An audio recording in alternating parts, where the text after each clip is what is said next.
Hello friends, myself Dr. Shailesh Sancheti, MD Homeopath from Pune.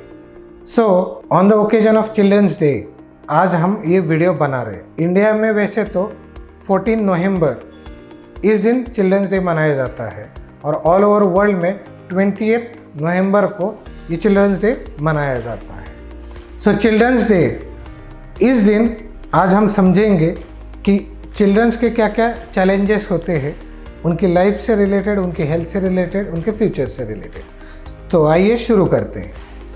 तो children's यानी कि क्या? तो देश का फ्यूचर यानी क्या? उस परिवार की अगली जनरेशन यानी क्या? अपकमिंग एंटरप्रेन्योर्स यानी क्या? वो जो कल जाके हमें संभालेंगे, जो कि आज हम उनको संभाल रहे हैं। मतलब मैंने एक बहुत अच्छा स्टेटमेंट सुना था कि बच्चे ये आज 25 साल पहले उम्र के आपके ऊपर डिपेंड करते और आपके 25 साल अगले उन बच्चों के फ्यूचर के ऊपर डिपेंड करते। तो अगर हमें उन बच्चों को सही रखेंगे तो हमारा फ्यूचर सिक्योर है, अपने साथ साथ उन बच्चों का भी फ्यूचर सिक्योर है। सो बच्चों के क्या क्या health related, thoughts related, behaviour related क्या क्या चैलेंजेस है, हम एक एक को समझते हैं। अब देखिए, बच्चे के बाय बर्थ से लेके बच्चे को हम बच्चा कब तक बोलेंगे? जब तक कि वो 18 का नहीं होता, इनको हम बच्चे बोलते हैं, क्योंकि टीन एज में फिर वो सिटीजन ऑफ इंडिया कंट्री हो जाएगा, तब तक के लिए वो बच्चों में आएगा। अब इसमें बिहेवियर आता है, उसके अंदर मान लीजिए अब ADHD है, ऑटिज़म है, या हाइपर एक्टिव चाइल्ड है, या डिमांडिंग नेचर है, या मान लीजिए बच्चे एक ही चीज़ बार बार डिमांड करता है, या फिर उस बच्चे को आपने सिखा रहे हो कि स्टैंडिंग लाइन लिखो, स्लीपिंग लाइन लिखो, वो बच्चे को समझ में नहीं आ रहा है, या फिर उस बच्चों को शायद सुना ही नहीं दे रहा है, या वो बच्चा आपके साथ एक कॉग्निशन यानी कि कम्युनिकेट नहीं कर पा रहा है, या मान लीजिए बच्चा उससे छोटा है तो चल नहीं पा रहा है, खा नहीं पा रहा है, निगल नहीं पा रहा है। These are the few challenges जो कि आपको बच्चों के अंदर एक मान लीजिए 2-3 साल के बच्चों में ये दिखे। जैसे एज ग्रुप आगे बढ़ेगा वैसे वैसे उनके अपने अपने अलग अलग चैलेंजेस होंगे, जैसे फ्रेंड्स बनाना, कम्युनिकेशन करना, समाज में जाना, ग्रुप में खेलना, अकेले बैठना, कॉन्फिडेंट होना, मन के अंदर डर रहना, इसके वजह से बेड वेटिंग करना, या किसी चीज़ का वहम दिल में बैठ जाना, या फिर एग्रेसिव हो जाना जो कि आजकल हम देखते हैं, या फिर ध्यान से देखेंगे तो जैसे एक ग्रोथ होनी चाहिए, एक एज में इतने हाइट में इतना वेट होना चाहिए, वो रेशियो मेंटेन नहीं होना। कुछ बच्चों में हमने ये देखा कि एज बराबर है तो हाइट कम है, या किसी में एज बराबर है तो वेट ज़्यादा है, हाइट कम है, या किसी किसी का दोनों कम है, किसी किसी का वो ओवर द एज है। ये सब तकलीफ है। एक बात याद रखिए, बच्चे यानी छोटे पौधों की तरह है। आज बच्चे हैं यानी कि आज पौधे हैं, टेढ़े हो रहे तो सीधा आज कर दीजिए, वो सीधे बढ़ेंगे। लेकिन अगर उसको आप टेढ़े को सीधा नहीं करेंगे तो एक दिन वो आपके घर के अंदर जाके आपके घर को तकलीफ में ला सकता है। तो पौधे का और पेड़ का एक ही तरीके का रिलेशनशिप। सो ये जैसे अगर ये जो ग्रोथ हार्मोन का मैंने यानी ग्रोथ का मैंने बताया, सेम इशू है। कुछ बच्चों को कैलकुलेशंस नहीं जमती, जिसको मैथमेटिक्स नहीं जमता, किसी किसी को रीडिंग नहीं जमता, किसी किसी का ऐसा है कि बच्चे को पढ़ाई को बैठाए वो जगह पे बैठता ही नहीं, उसका कंसंट्रेशन नहीं है, बच्चे का लर्निंग स्किल बराबर नहीं है। बच्चा स्कूल जा रहा है लेकिन वहाँ पे उसका जो बिहेवियर है वो परफेक्ट नहीं है। या जैसे आजकल हम देखते हैं कि ज़्यादा टेक्नोलॉजी होने की वजह से बच्चे 24 घंटा मोबाइल, टीवी, लैपटॉप के अंदर है, उनका फिजिकल एक्टिविटी कम हो गया है।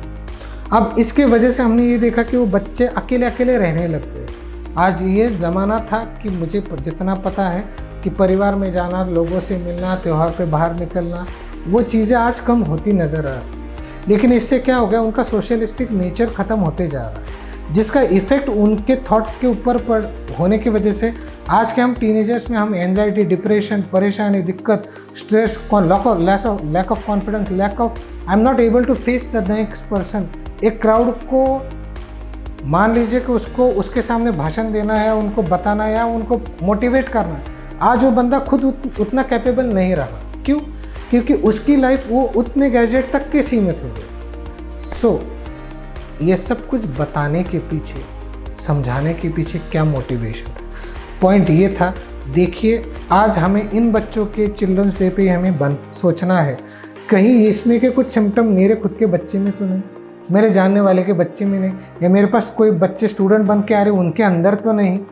तो हम उनको कैसे हेल्प करें ताकि वो अच्छे से ग्रो हो और एक फ्यूचर अच्छा उनके अपने परिवार का, अपने खुद का और अपने देश का बनाए, ये इसके पीछे का मोटिव। अब as a physician, as a doctor Shailesh Sancheti MD homeopath में आपकी क्या मदद कर सकता हूँ?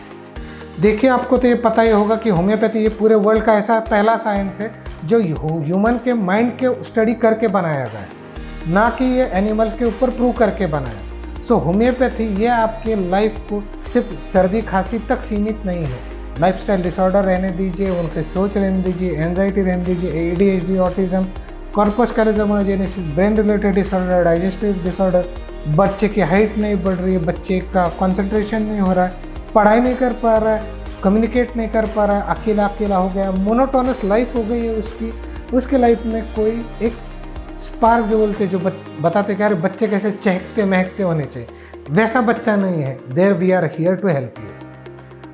अब एक लास्ट और इम्पॉर्टेंट बात, लोग ये मेरे एक्सपीरियंस से मैं आपको बता रहा हूँ, ग्रोथ लोग बोलते हैं कि पीरियड्स आ गए लड़की के अंदर तो उसकी हाइट नहीं बढ़ती है, उसकी ग्रोथ नहीं, या बच्चा 18 साल के ऊपर चले गए तो उसकी हाइट नहीं होती। देखिए, एक बात है कि मैं मेरे एक्सपीरियंस से बताता हूँ, कौन से भी एज में कौन से भी सिचुएशन में ग्रोथ को बढ़ाया जा सकता है। ये मेरे पास क्लिनिकली मेरे पास केसेस है।